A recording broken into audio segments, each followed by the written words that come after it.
So, to open this afternoon's session, I'd like to invite Jeremy Miles, the Minister for Education and Welsh Language, to the stage. He comes originally from Pontarddulais. He studied law at Oxford University and followed a successful, prosperous career in law. He then returned to Wales to establish his own business and then was elected member of the Senedd for Neath Port in 2016. We're very fortunate to have a Minister for Welsh Language and Education who's always been a keen advocate for the Welsh Government's vision for the future of the language here in Wales. He's brought a vision and a new ambition to this area. He's emphasised the importance of using language as well as ensuring that learning the language here in Wales is attainable for everyone from whatever background. He's also established a Welsh Communities Commission to see what's happening in terms of the Welsh language in our communities, and also he has a major interest in new speakers and how those new speakers become users of the language for the future. So, Minister, please can I hand over to you to start the conversations of the afternoon. Thank you.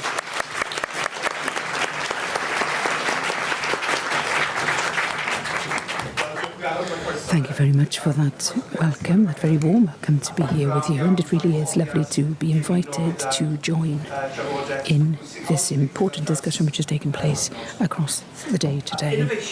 Innovation comes from creating environments where ideas can connect. Those are the words of the author, Stephen Johnson, and I sincerely hope that today will be an opportunity for those words to be made reality. Thank you to Cardiff University for being so willing to work together with us to organise this event today. So we're here to discuss good practice and innovation in language policy. And I'd like to say at the outset of this session what a privilege and how interesting also it has been to be Minister for our language for almost 3 years. The enthusiasm, the emotion and the passion I have encountered in this arena will stay with me forever. And when it comes to language, passion and even emotion, I often say that the Welsh language is more than just something I speak. It's something I feel. And I think that more and more people in Wales feel that Cymraeg, the Welsh language, belongs to us all. And the purpose of days like today is to discuss ways of making feelings like that into reality. In the Welsh Government we have a clear vision for our language and innovative plans to turn that vision into reality. But nonetheless, it's important to emphasise one thing. From the very beginning of my term as Minister, I've said that neither the Welsh Government, nor myself, nor indeed anyone else, has a monopoly on good ideas. So I'm particularly looking forward to hearing about some ideas and lessons from everyone here today. What are we doing well here in Wales and where can we improve? What have you yourselves learned from other countries? What would your tips and hints be to other people who've travelled to Wales for this conference? What would your tips be for further developing language policy here in Wales? And when it comes to travel, many of you have travelled long distances to be here today, within Wales, from Ireland, Scotland, Catalonia, the Basque Country, and even from Canada. And that's just the speakers, so welcome to you all. And we're not travelling to any normal conference today. Innovation, yes. Good practice, of course. Seeing old friends and colleagues, and maybe making new ones. But gratitude is also the theme of the day, thanking one person for making a very significant contribution. Colin, the breadth of your research and publications is remarkable. Geography, religion, democracy, and obviously language policy. You have influenced linguistic communities around the world. You've been ready to help us in Welsh Government and challenge us constructively. You were an active member of the former Welsh Language Board. You've taught, influenced, mentored and nurtured generations of students. And I know that several of your former students are here today. It's good to know also that colleagues from Welsh Government, Cardiff University and the Welsh Language Board are also here today to honour you. And on behalf of everyone here, thank you for your contribution and for your wise counsel.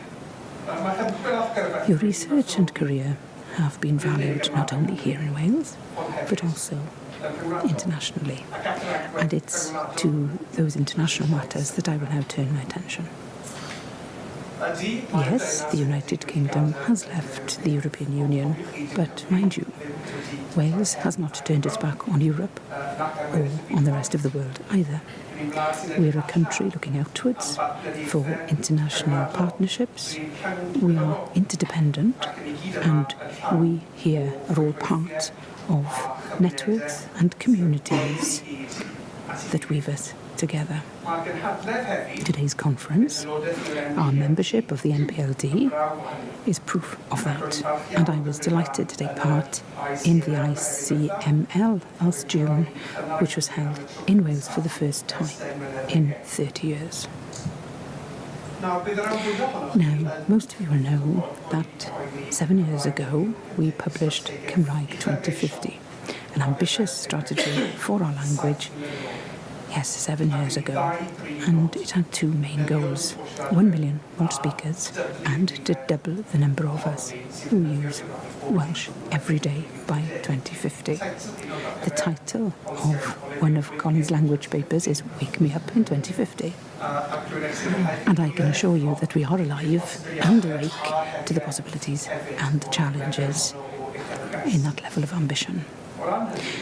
So in that regard, you may have heard also that there's been a decline in the numbers of Welsh speakers, according to the last census, down by around 24,000 to 538,000. We are on a long-term linguistic journey, and like all long journeys, we expect there to be a few bumps along the way. And that is where I must be very honest. The census results, of course, were disappointing. That was not what we wanted to see. But some other surveys suggest that the number of Welsh speakers is as high as 900,000. So we are doing work to understand why there's that difference between statistical surveys addressing the Welsh language.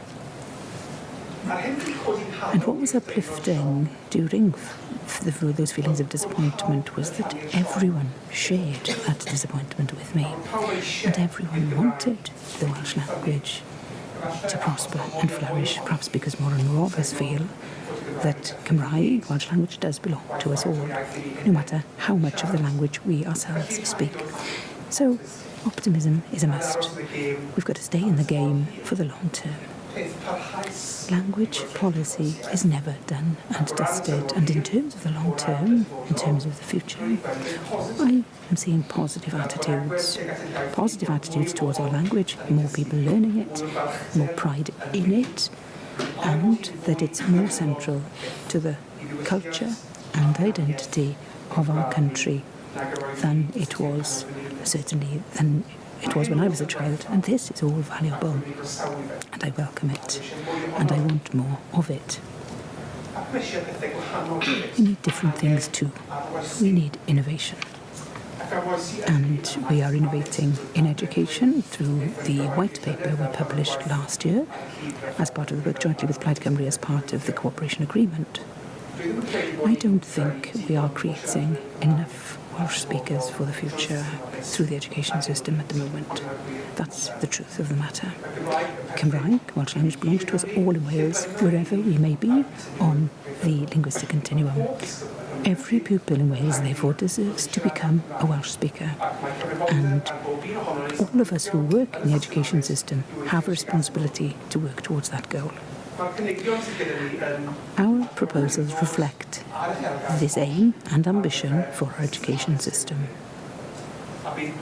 Making this happen would not only increase the number of Welsh medium schools, but it will also mean increasing Welsh language provision in schools that are not already designated Welsh medium schools.